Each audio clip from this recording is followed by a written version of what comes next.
Greetings traders, it's Thursday, April 26th, and I have taken a loss today off of the code 2. I had used the breakout technique and it came and got my stop for about something close to 30 ticks.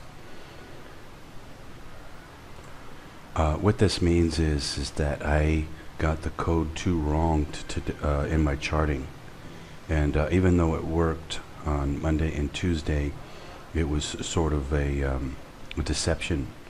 I have looked at the charts and I've been studying them for the last 15 minutes or so, and I know what the code is now, and so I will update that for Friday's trading, that there is a new code.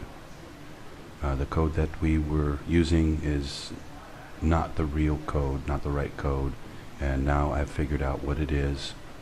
We can use that for Friday, and I'm sorry I got it wrong, but it can be a little bit tricky to figure it out sometimes, and this week has been a bit tricky.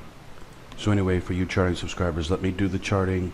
I'll show you what the code is, and then we'll take the trade for Friday. Now, I'm not entirely certain that I'll be able to take the trade on Friday because I might be busy and gonna go out, but I'll see if I can stay home and take it. And anyway, I'll be back for the charting service and possibly back for Friday's trading for YouTube. I'll see you then. Happy trading, everyone.